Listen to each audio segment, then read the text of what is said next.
Wah, hari ini seperti yang kita tunggu-tunggu, hari ini kita kedatangan narasumber yang luar biasa yang telah meluangkan waktunya untuk hadir dan bergabung bersama kita semua, ya. Dan tentunya hari ini kita akan membahas bersama tentang cerdas emosi di tengah coronavirus. Bersama siapa? Tentunya bersama dengan Coach Anthony Diomartin, ya.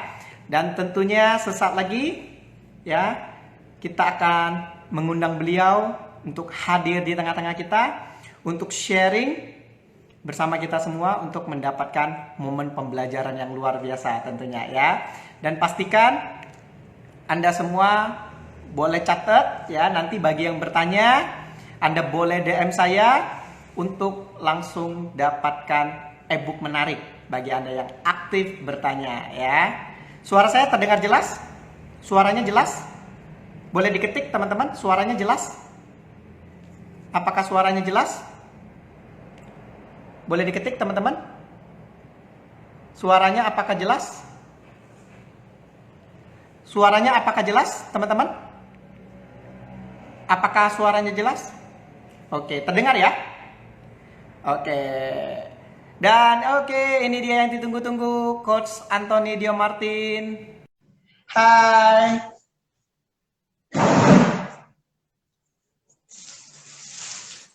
Tuh. Hai. Hai, Selamat hai. pagi.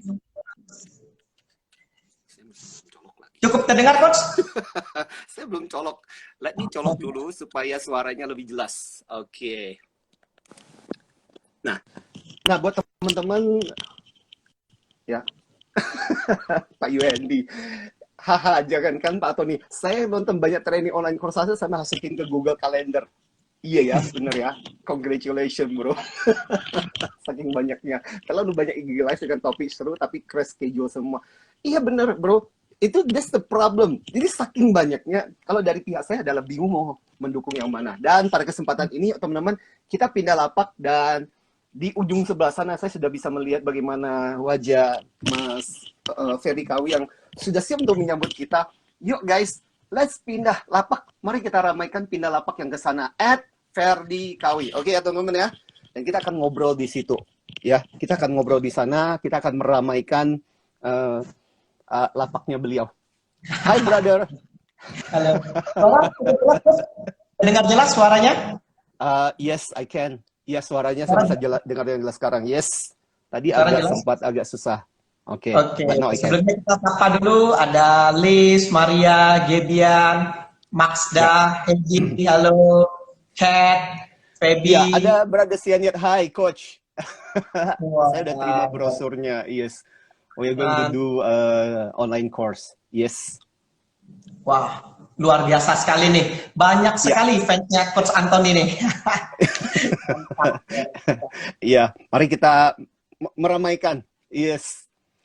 Hai Thank you banget brother. nih. By the way, saya mau cerita kepada teman-teman. I know brother Ferry Karwi since waktu ketika kita sering kali mengadakan acara di Palembang School dan he's one of the young and very energetic. Jadi kalau kita bilang salam kita itu kan salam antusias. Nah ini salah satu Ya. contoh makhluk yang paling antusias. Thank you, Coach. Luar biasa sekali. Yes. Sebelumnya ya teman-teman, suatu Iya. kehormatan bagi saya. Jujur, awalnya saya pesimis, saya takut, saya memberanikan diri, chat beliau, kontak Oke. beliau. Apakah Ya. mungkin beliau bisa meluangkan waktunya 1 jam saja untuk berbagi Ya. di live saya?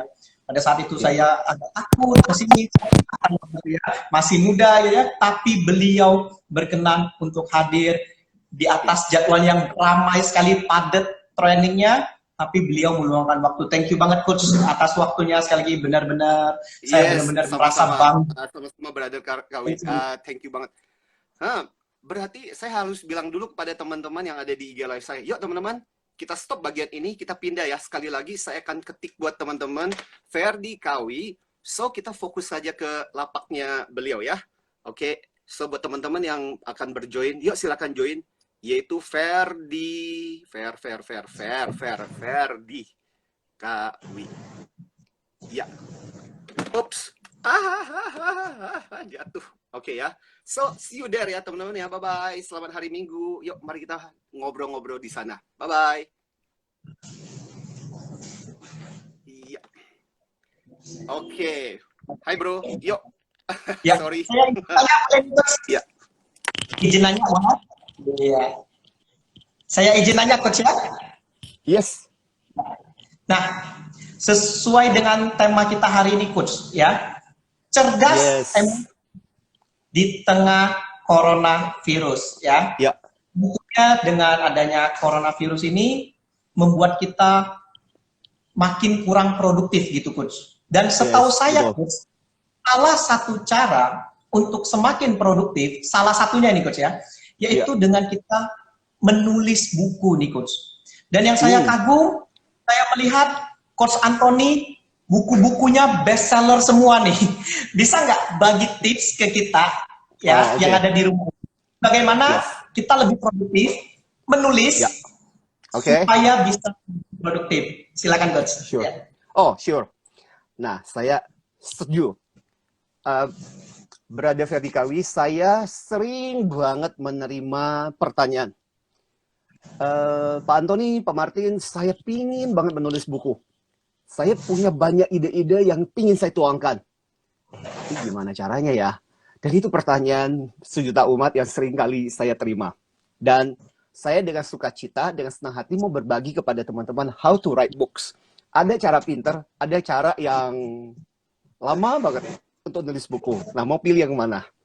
Jadi gini, ada beberapa teknik untuk menulis buku yang sebenarnya, apalagi zaman sekarang, jangan berpikir bahwa nulis buku itu berarti aku harus pintar banget. Enggak kok. Sebenarnya ada beberapa orang yang menulis buku, bahkan bukunya dituliskan oleh orang lain. Ya, sekarang ada yang namanya ghostwriter. Jadi idenya dari Anda, orang lain yang menuliskan. Ada juga model seperti itu. Bahkan kemarin saya membaca kisah tentang tentang orang yang menuliskan buku-bukunya Donald Trump, ya. Dan ada banyak kok cara untuk seperti itu. Dan apalagi kalau misalnya contoh kita punya ide yang bagus, sekarang orang bisa biasanya di toko buku mereka punya editor, so nggak perlu khawatir tentang halangan seperti itu. Nah, seringkali kenapa kita nggak wujudkan itu karena pikiran kita.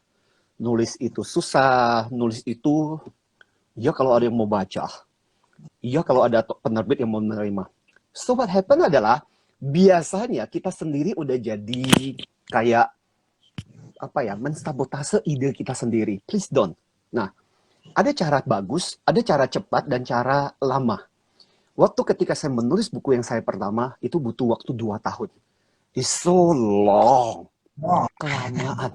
Ya, please teman-teman, ya kecuali kalau lu punya waktu dan betul-betul idealisme yang sangat luar biasa, bolehlah nulis waktu 2 tahun. Tapi menurut saya, kalau saya boleh ngulang lagi, I don't think aku akan spend 2 tahun nulis buku itu. Tapi memang sih itu buku menjadi bestseller dan sampai sekarang itu yang kemudian menjadi salah satu trademark brand saya. Tapi menurut saya nggak perlu sampai selama itu. Nah, ada juga teknik yang jauh lebih cepat. Nah, saya mau sharingkan kepada teman-teman beberapa teknik cepat untuk nulis buku. 1, paling gampang, paling mudah itu sebenarnya gini, rekan-rekan. Pertama-tama, bisa juga buku ditulis dengan jadi kumpulan artikel. Jadi misalnya contoh, apalagi teman-teman yang sekarang ini, saya tahu beberapa di antara rekan-rekan mungkin punya blog, atau punya website misalnya, bahkan. Nah, itu bisa dijadikan tuh. Jadi rajin, misalnya contoh, nulis di blog Anda. Hari ini ada topik tentang ini, gue mau tulis tentang ini. Hari ini saya dapat insight pembelajaran tentang ini, aku mau nulis Nulis aja. Kebayang gak sih, 1 hari nulis 1. Berarti setahun dapat berapa artikel? 365.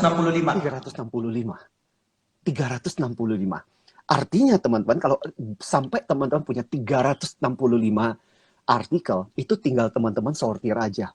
You have that artikel sebanyak itu. Dan dikumpulkan jadi satu, itu sudah jadi satu buku. Kebayang nggak berarti apa? 1 tahun lu bisa nulis 1 buku. Keren banget kan? Itu yang pertama. Tapi mungkin lagi, ini kalau kita bicara tentang kalau orang dan negatif, kadang-kadang udah banyak sanggahannya. Tapi kan Pak Tony, ya kalau 1 hari bisa nulis 1 artikel. Problem saya adalah susah untuk menulis artikel. Fine, gitu aja deh, gini aja deh. Mari kita kurangi aja ya. Nggak usah 365 hari satu artikel. Seminggu satu bisa nggak? Kalau seminggu satu, berarti setahun dapat berapa artikel? Dapat berapa artikel? 52. 52. Lumayan, lumayan, lumayan. 52 artikel itu, kalau teman-teman, kalau kalian perhatikan satu bab buku itu, I don't think itu sampai 52 bab loh. Ya, artinya apa? Tetap jadi satu buku kan? Meskipun buku itu mungkin lebih tipis dibandingkan 365. So, problemnya lagi, orang nanya lagi, tapi Pak, memulainya itu. Nah, ada satu teknik sederhana, namanya teknik 12 detik. Tahu nggak 12 detik itu apa? Bayangkan 12 detik. 12 detik. Tak, tak, tak, tak, tak, tak. 12 detik itu artinya adalah, teman-teman, satu tarikan nafas dan mengeluarkan nafas. Itu kurang lebih 12 detik. Secara umum, secara normal.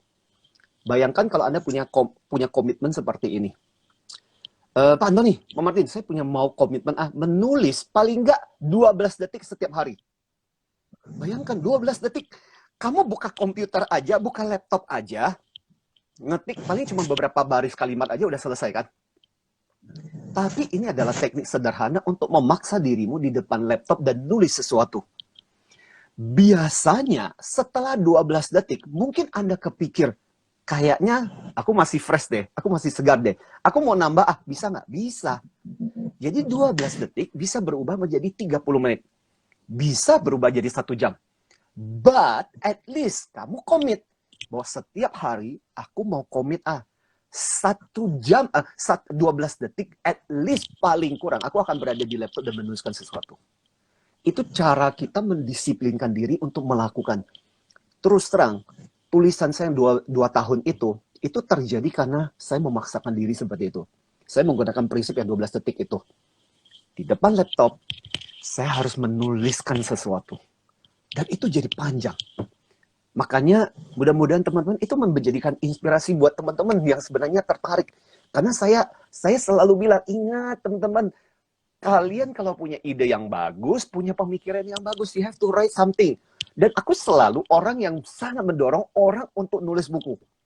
Sampai kalau orang kenal, nggak kenal, kadang-kadang nggak tahu dari mana gitu kan, kadang-kadang bisa juga jadi pendengar di Smart FM juga, atau pembaca buku, atau peserta training. Kalau peserta training kan kenal Mas Ferdi. Biasanya mereka bilang, Pak, aku buku baru selesai. Pak, aku butuh dong endorsement. Ya kan biasanya butuh endorsement. Dan aku akan selalu bilang, aku adalah orang yang paling nomor 1. Udah, please, buku lu kasih ke gua baca, dengan senang, dengan sukacita hati, gua akan memberikan endorsement buat kalian. Supaya tetap bersemangat nulis buku. Dan aku selalu melakukan seperti itu. Total kemarin aku hitung-hitung, sudah hampir 170 lebih buku yang aku endorse. Ya, karena saya selalu mendorong teman-teman nulis buku, you have to write something. Apa kata Pramudia Antantatur yang sangat bagus? Jadi Pram, one awas sastrawan yang sudah meninggal, dia punya satu kalimat, dan saya selalu ngulang-ngulang buat teman-teman yang pengen nulis buku. Nulis buku itu membuat kita menyejarah. Membuat kita jadi punya sejarah. Kalau kamu, gini, sayang banget kalau kita meninggalkan dunia ini dan orang tidak pernah tahu pemikiran kita, buah pengalaman kita seperti apa.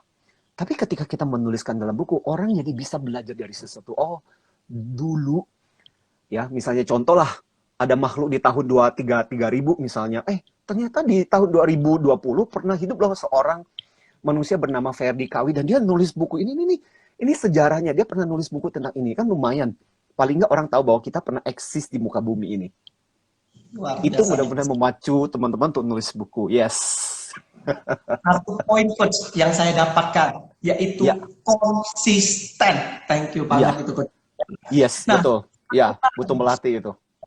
Saya ada pertanyaan menarik berikutnya nih coach. Yes. Berikutnya coach, saya salut sekali dengan coach suka memberikan inspirasi, makanya dikenal juga sebagai inspirator, sering melakukan talk show di Smart Emotion, Smart FM dengan Smart Emotion, kemudian kita IG Live. Kira-kira menurut Coach Antoni, inspirasi apa yang bisa kita petik hikmahnya dari coronavirus ini? menurut Coach Oh, Anthony? Inspirasi oke. apa? Ya, menarik. Jadi gini, situasi seperti ini bisa kita lihat dari dua sisi sih sebenarnya. Ya, kita bisa bermuram durja, bisa marah, bisa kesel, bisa jengkel dengan situasi seperti ini.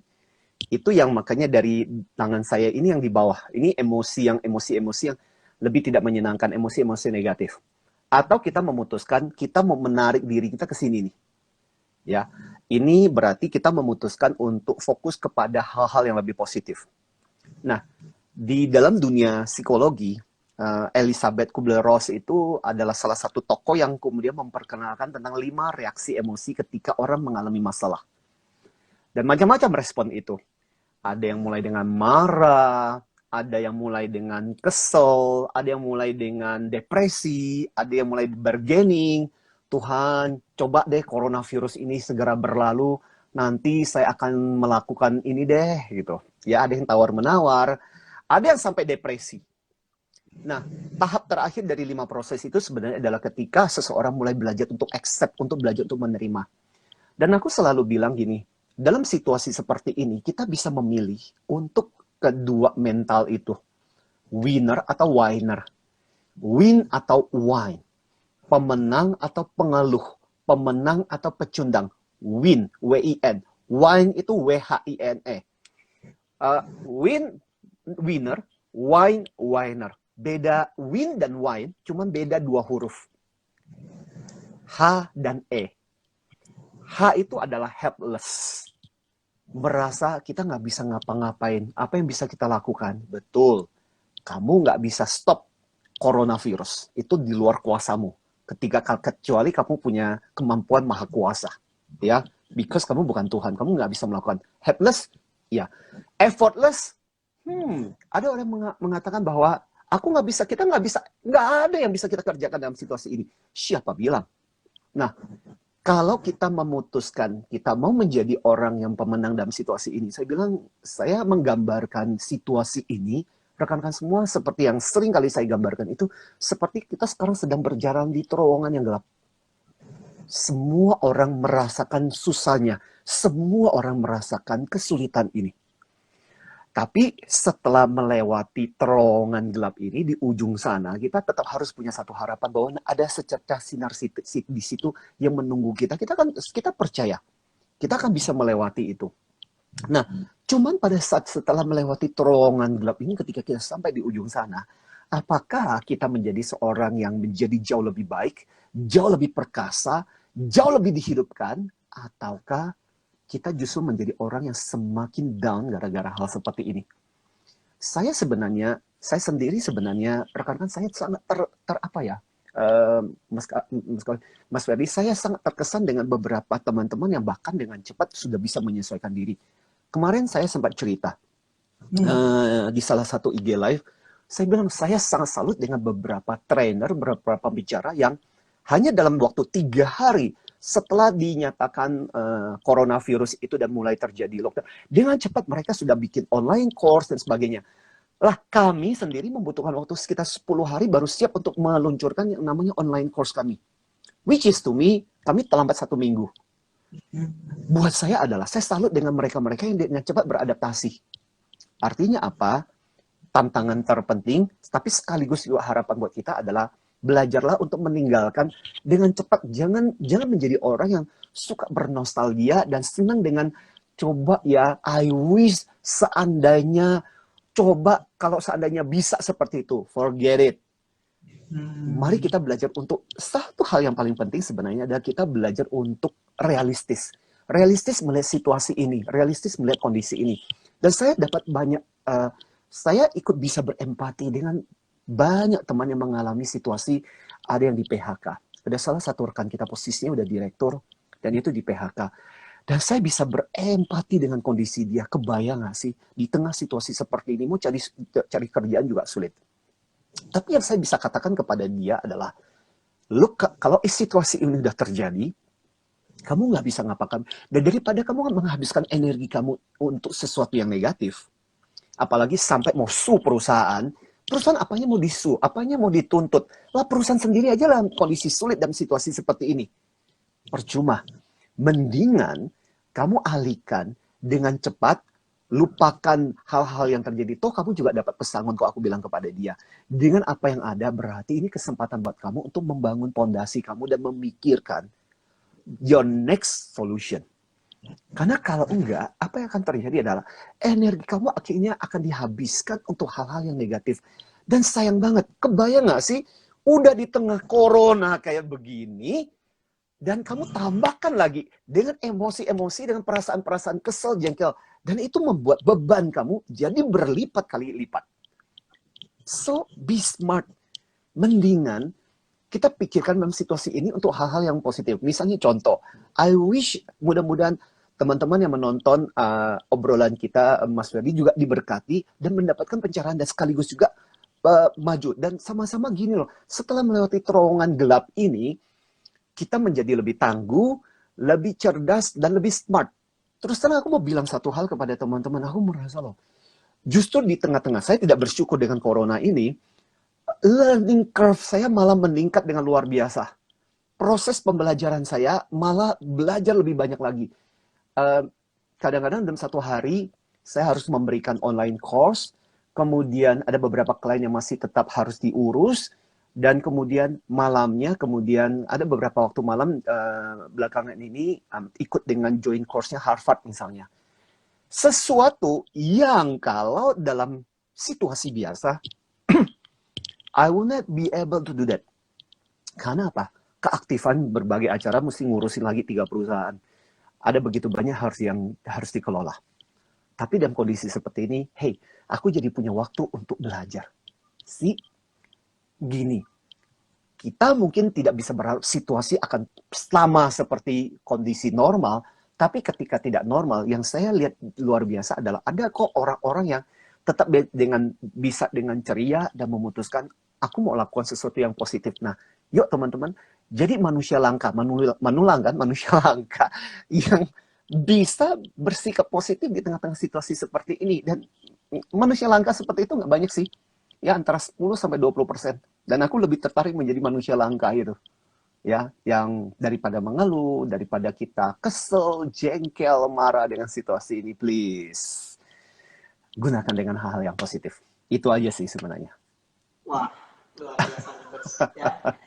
Jadi saya dapat poin pembelajaran, bagaimana kita harus menerima dan mencari solusi. Itu poinnya, Coach, ya?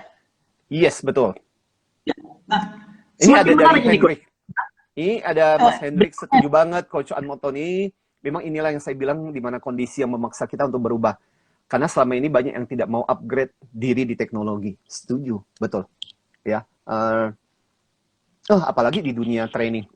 Di dunia training itu, saya bilang, saya masih bersyukur karena saya masih di pertengahan antara baby boomer dan ya saya masih generasi X lah ya. Saya nggak masuk baby boomer, jadul banget gitu. Ya. Dan saya nggak terlalu, untungnya nggak banget ketinggalan soal teknologi. Tapi saya yakin ada beberapa teman-teman yang agak ketinggalan soal teknologi, dan itu menjadi tantangan yang luar biasa. Karena mau nggak mau, karena lockdown semua lewat layar. Gimana caranya? Kan Mas Ferdi masih ingat nggak dulu kita di Palembang School, dia kan begitu semangatnya di depan bisa sampai, dulu saya masih ingat yang paling luar biasa itu sampai dulu 1.000 orang lebih. Dia kan begitu bersemangatnya. Kita bisa menginspirasi orang gitu. Ya, jingkrak, and we know itu karena 3 dimensi. Nah sekarang harus memberikan training di depan layar, betul. Terbatas layar. Dan bagaimana kita tetap atraktif, tetap fun, tetap menyenangkan, ya meskipun dalam situasi kondisi seperti ini gitu. Ya, dan itu menjadi satu tantangan pembelajar tersendiri sebenarnya. Semakin Coach, ya. Pertanyaan berikutnya nih, Coach, ya. Kalau boleh tahu nih, Coach. Coach ini dikenal sebagai speaker, khususnya dikenal sebagai Best EQ Indonesia, ya. Kalau boleh tahu ini, Coach, ya. Kira-kira apa yang membedakan training Coach dengan adanya sentuhan emosional EQ ini? Oke. Ini menarik. Ini jadi cerita sedikit tentang label Best EQ Trainer Indonesia.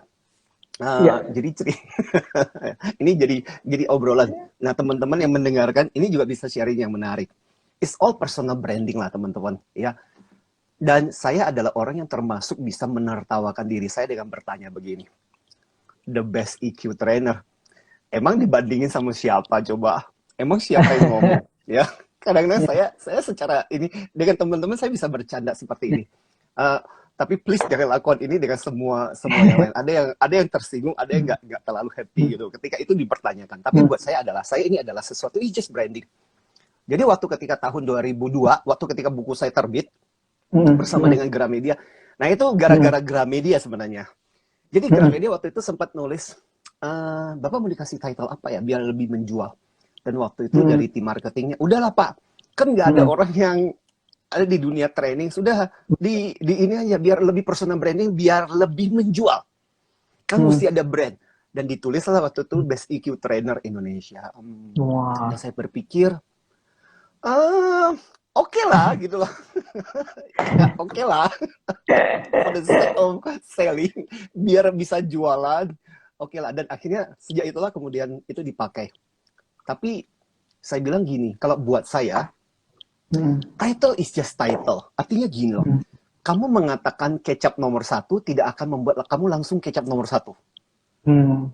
Kecuali kamu memang bisa membuktikan. Dan menurut saya, jauh lebih gampang kasih label daripada membuktikan isinya.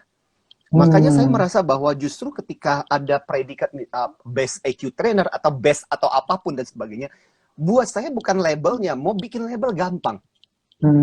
Tapi yang paling susah adalah ketika kita bisa mempertanggungjawabkan bahwa kualitas kita, kemampuan kita memang di situ.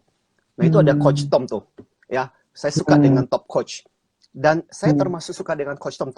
Contoh, buat saya adalah itu sesuatu yang penting. Saya yakin saya banyak belajar dari Coach Tom. Salah satu pembelajaran paling penting adalah when you have brand is not label. Nah, banyak orang menyangka brand dan label itu kurang lebih sama. Ya udah, tinggal saya tempelkan aja. Ferdi Kawi, the best, the youngest, best motivator. Semua orang bisa memberikan label seperti itu.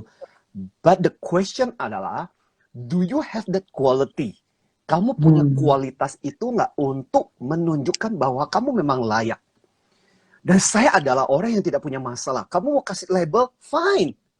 Tapi kamu harus menunjukkan bahwa memang kemampuan kamu, label kamu di situ. And you know what? Dan saya merasa bahwa label kayak best EQ trainer kayak seperti itu, malah kadang-kadang itu jadi bumerang. Bumerang apa? Bumerang bahwa aku mesti tahu tentang EQ. Aku mesti update. Jangan sampai tiba-tiba bisanya pada saat ketika mengajar. Katanya best EQ. Tiba-tiba misalnya contoh peserta punya informasi terbaru dan kemudian menanyakan. Dan aku sendiri sama sekali nggak update. Berarti kan sebenarnya aku ketinggalan dibandingkan dengan informasi terbarunya peserta. So, ya itulah seperti yang dikatakan oleh Uncle Ben-nya Spider-Man kepada Spider-Man waktu ketika pertama kali dia dapat kekuatan. Apa yang dia bilang?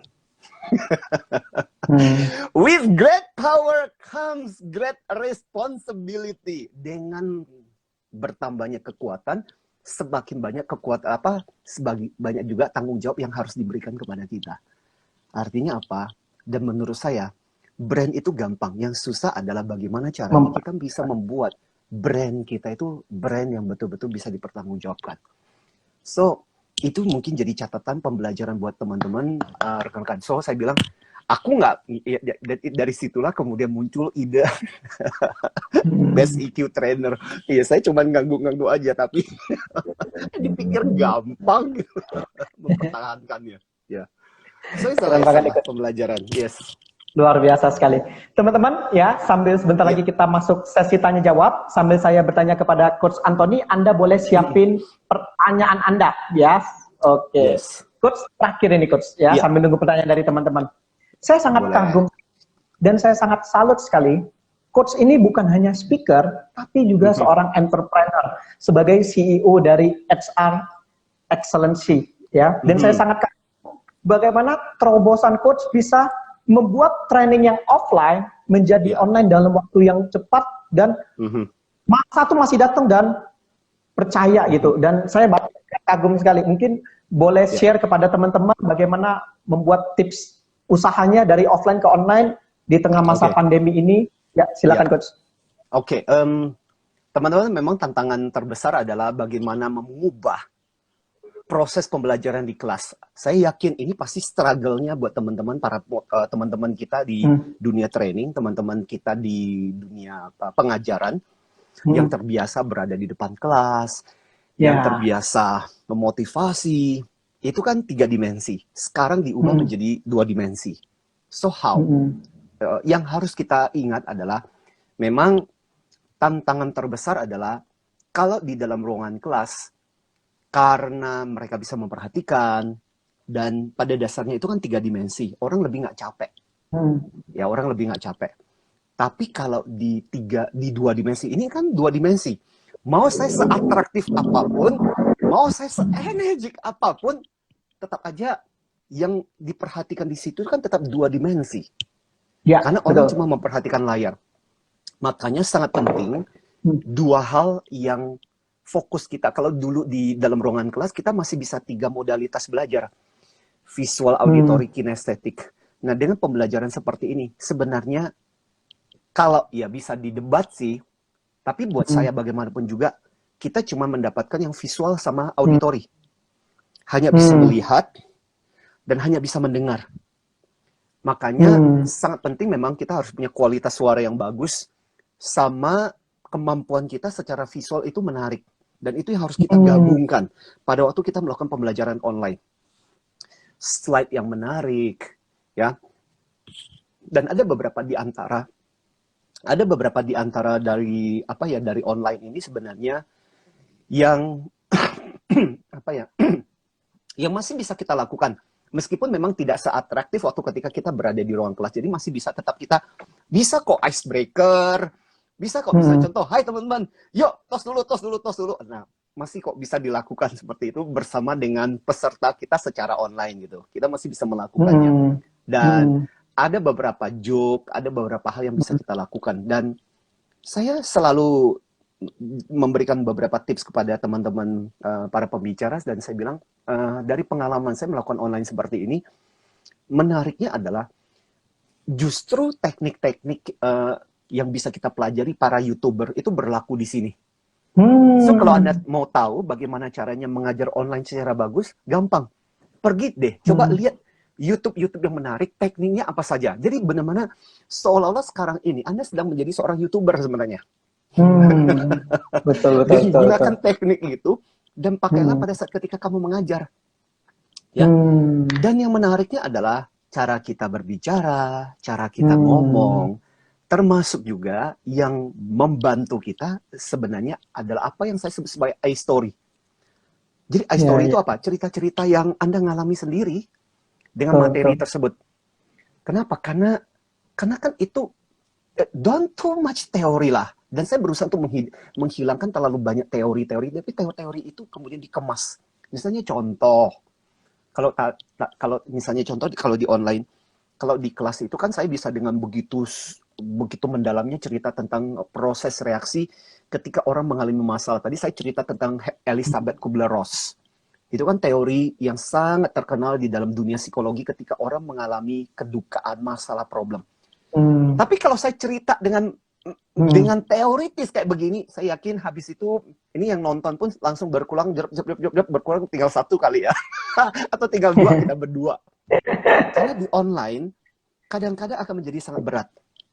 So what we can do adalah bagaimana itu bisa dikemas menjadi cerita. Misalnya contoh ketika aku mau cerita tentang Elizabeth Kubler-Ross, aku bisa mengkaitkan. Teman-teman, ketika saya menceritakan tentang teori ini, saya jadi ingat pengalaman saya secara pribadi, betapa sulitnya saya waktu ketika saya kehilangan kakak saya yang paling saya kasihi. Dan semua proses ini persis saya alami, dan saya mau cerita kepada teman-teman bagaimana saya mengalami denial. Saya nggak terima. Kok bisa kakak saya dipanggil oleh Tuhan dan sebagainya. Nah, kerasa nggak bagaimana sentuhan energi ini, sentuhan emosi ini kemudian menjadi sesuatu yang jauh lebih mengena buat orang yang mendengarkan kita. Makanya salah satu tekniknya saya sebut sebagai I-story. Ketika kamu punya sebuah materi, waktu materi online, kamu harus berusaha untuk menginternalisir. Jangan bawain konsep yang terlalu jelimet.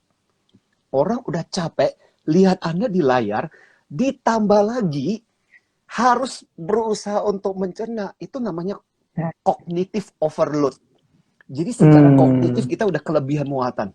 Makanya sekarang ini beberapa ini, Mas Ferdi, beberapa artikel mulai membahas tentang yang namanya yaitu cognitive overload gara-gara Zoom.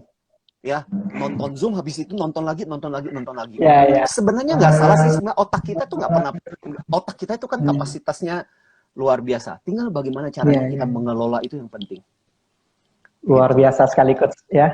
Yes. Penyampaian Coach sangat wise, bijaksana, mencerminkan Coach seorang writer, inspirator, speaker maupun entrepreneur. Luar biasa sekali. Thank you, Brother Anthony. Yes. Silakan, yang lain boleh ketik. Buat Anda teman-teman mau pada kesempatan ini, betul. Yang mau cerita, yang mau tanya, mau ngobrol-ngobrol ini, kita masih, mumpung kita punya waktu. Nah, bagus juga sebenarnya IG Live itu kan membatasi kita 1 jam. Ya. Betul. Karena terlalu banyak, saya membayangkan sih sebenarnya, kalau terlalu lama waktunya juga, overload juga. Ya, jenuh, yes. Jenuh, capek juga. Oh, ya. Betul. So, ya, siapa tahu ada sharing, ada pembelajaran dari teman-teman yang mau ngomong. Ada dari Yu Ing Lu. Hai brother, thank you so much. Ya, tetap bersama dengan kita. Mudah-mudahan pada siang hari ini tetap semangat bro. Ya, siapa lagi ya? UND, benar ya coach, betul banget. 2 dimensi nggak terlalu asik. Kinestetik nggak dapat. Memang, meskipun gini, bro UND. Misalnya contoh kalau Anda ngajar, tetap aja bisa kita mengakali, ayo dong, gerak-gerak sebentar dong, ayo dong tangannya di ini. Tetap aja kan nggak seperti di ruangan kelas. Kalau di ruangan kelas itu waktu ketika kita ngajar, ayo dong, tarik tangannya dan sebagainya. Kan kita cuma bisa melihat secara 2 dimensi. Yang paling nggak kita ngajak dia untuk bergerak. Kita ngajak dia bergerak. Tapi kan nggak seperti kalau di kelas, kita bisa bergerak, habis itu kita bisa, kayak apa ya? Kalau di kelas itu biasanya saya suka bercandain peserta gitu. Bisa berinteraksi, bisa connect dengan mereka. Nah, hal seperti ini yang sulit untuk didapat. Feel-nya nggak sekuat pada waktu ketika kita berada di kelas. Dan saya juga, saya mau memberikan catatan juga. Ini pengalaman saya sih, buat teman-teman rekan-rekan coach, teman-teman trainer, yang mungkin ada beberapa hal cerita Anda, kisah Anda, teknik Anda, yang waktu ketika berada di kelas itu so powerful, ketika Anda cerita, semua langsung ketawa, apa yang Anda lakukan, responnya langsung luar biasa. Dan lu jangan berpikir bahwa it will work on the online. Ya, apa yang luar biasa powerful di dalam ruangan kelas, ketika kamu bawakan di online, efeknya different. Ya, tapi sekaligus juga berbeda, betul. Efeknya bisa efeknya berbeda. Apa yang ketika kamu justru kalau kayak begini dibawain ruang kelas, pasti mereka ketiduran. Tapi justru karena diuntungkan dengan kayak begini, malah mereka tetap mengikuti Anda dengan bersemangat. So, ini adalah kondisi di mana terbolak-balik. Makanya paling bagus adalah latihan. Tapi latihan dengan cara yang lebih baik sih ya. Ya, makanya istilah kita adalah gini. Perfect practice prevent poor performance. Latihan yang baik itu akan menghindari dari penampilan yang buruk. Sama juga sih, itu berlaku juga di dunia online. Ya, oke. Thanks brother Yuhendi. Mantap sekali. Ya. Practice makes perfect. Mantap. Ya. Nah, tapi pertanyaan berikutnya nih coach. Harus ada perfect practice. Karena gini. Salah satu problem terbesar dengan practice make perfect adalah kalau kamu prakteknya dengan cara yang salah, kamu semakin pintar untuk hal-hal yang salah. Makanya yang dilatih pun harus sesuatu yang baik. Latihan yang baik. Makanya perfect practice, bukan cuma sekedar practice. Perfect practice, prevent poor performance gitu. Ya. Wih, keren sekali nih coach. Udah namanya mantap. Pertanyaan berikutnya dari Iva, sangat bagus sekali nih coach. Bagaimana cara kita meningkatkan EQ kita? Ini pelatihan 3 hari. Mari kita summarize-kan dalam cuma beberapa. Ya, Mbak Ifat, pertanyaan yang menarik ini pertanyaan yang mesti dijawab dengan pelatihan berhari-hari. Tapi intinya gini, ada satu teknik yang paling sederhana untuk melatih kecerdasan emosional. Ya, teknik itu biasanya kita sebut teknik ruler. Oh ya, ruler. Where's my ruler? Sini saya lagi di ruang kerja. Saya sedang berusaha untuk mencari itu loh, mistar, penggaris, ruler. Kalau bahasa Inggrisnya kan penggarisnya kan bahasa Inggrisnya adalah ruler. Ruler itu dimulai dengan R. R itu adalah belajar melatih untuk recognize. Recognize itu berarti kita mencoba untuk recognize itu berarti kita tahu ini orang lagi mengalami emosi apa, situasinya sedang apa, kondisinya seperti apa gitu. Ya, itu bagian dari pertama dari latihan kita. Itu cara yang paling sederhana buat kita untuk melatih bagaimana kita peka dengan emosi orang lain. Dia lagi ngapain ya? Kalau kita perhatikan, kamu recognize nggak? Ya, jangan sampai gini. Kita nggak sama sekali bahkan nggak bisa membaca tanda-tanda sebenarnya orang lagi ngapain deh dengan perasaan dan emosinya yang sedang dialami. Kan orang-orang yang cerdas emosinya itu mereka bisa paling nggak bisa membaca sih ini tanda-tandanya seperti apa gitu. Ya. Bro, waktunya ini saya harus kurang lebih tahu ya. 7 menit. 7 menit. Wow. Oke ya. Oke. Saya lakukan dengan cepat. Yang pertama adalah recognizing. Yang kedua adalah understanding. Jadi understanding apa? Understanding efek dari perilaku kamu terhadap orang lain. Ya, recognizing, understanding the effect of your what you say, what you do terhadap situasi orang lain. Nah, yang ketiga adalah bagaimana kita melabel. Melabel itu gini. Ketika kita melihat, saya berusaha tuh membaca. Ini Mas Ferdi lagi senang, lagi happy, lagi sebel, lagi marah. Punya nggak kemampuan untuk melabel? Sekaligus juga melabel. Saya lagi senang, susah, sedih. Karena kesadaran ini bagian dari kesadaran membantu kita untuk mengelola. Kemudian ada itu expressing. Bagaimana caranya kita mengekspresikan emosi kita? Ya, bagaimana cara langkah-langkah yang kita lakukan? Apakah kata-kata kita seringkali menyinggung orang? Apakah kata-kata yang kita ucapkan itu kalimat-kalimat yang memotivasi? Itu expressing. Dan terakhir adalah bagaimana kita meregulating. Meregulating itu bagaimana caranya? Yaitu dalam situasi coronavirus ini termasuk salah satunya lah. Bagaimana caranya kita meregulasi, mengatur emosi kita biar nggak terpuruk, tapi masih tetap produktif, masih tetap menghasilkan. Ini namanya regulating. So, ini saya nggak bikin sendiri-sendiri loh ya. Ruler ini bukan dari saya. Ruler ini in fact menjadi satu mata pelajaran penting yang diajarkan oleh satu namanya Center of Emotional Intelligence dari Stanford University. Jadi di Stanford University mereka punya semacam center tentang kecerdasan emosional, dan satu materi pokok wajib yang mereka ajarkan dari anak-anak sampai orang dewasa adalah teknik ruler ini. Recognizing, ya, expressing, labeling, understanding, regulating.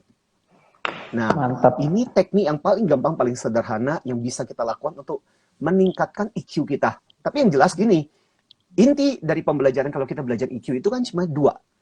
Bagaimana kamu mengetahui tentang dirimu, dan bagaimana kamu mengelola dirimu, dan bagaimana kamu peka dengan orang lain dan berinteraksi dengan orang lain. Itulah kecerdasan emosional sebenarnya. Wah, mantap. Keren sekali ini, Coach. Luar biasa. Ya.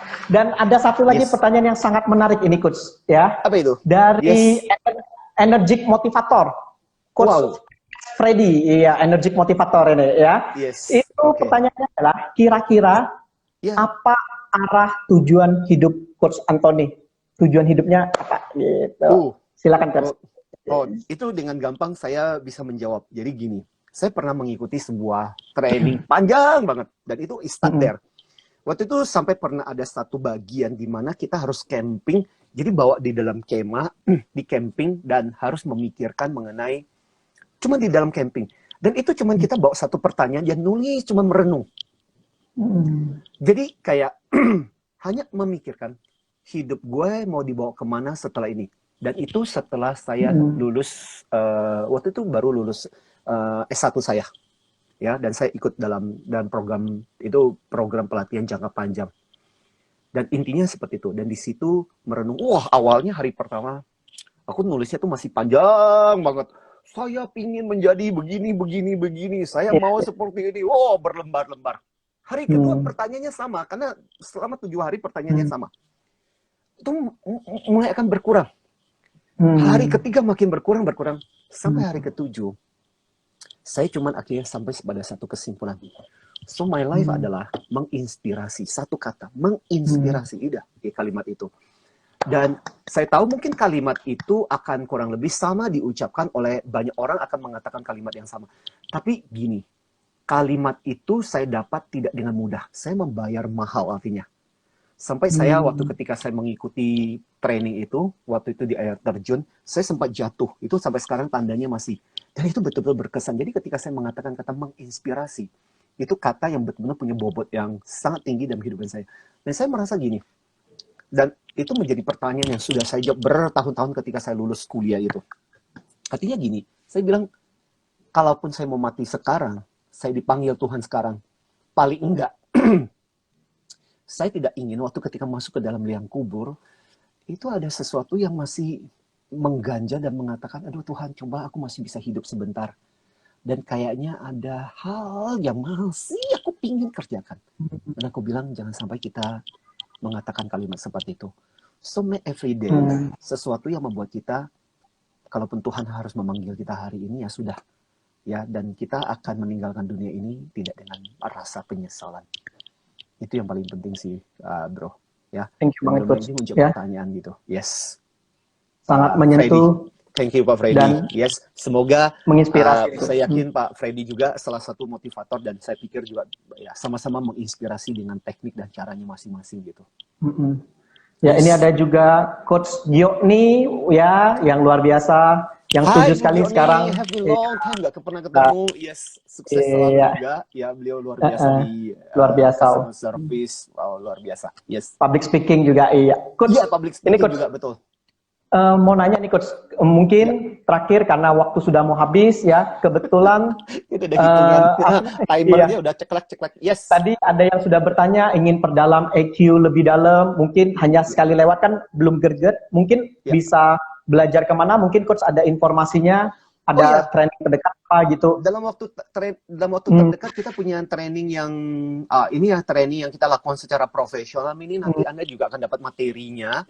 Lihat di IG saya adalah @AntoniDioMartin. Bahkan dalam minggu ini, sebenarnya minggu ini, jadi hari, kalau nggak salah, jadwalnya adalah hari Rabu dan hari Jumat ini, kita punya 2 malah. Ada online untuk khusus buat teman-teman yang mau belajar tentang kecerdasan emosional, itu waktu sekitar 2 jam. Ya. Dan hari Jumat, khusus untuk para leader, bagaimana caranya kita menjadi pimpinan yang dengan cerdas emosi mengelola orang-orang kita.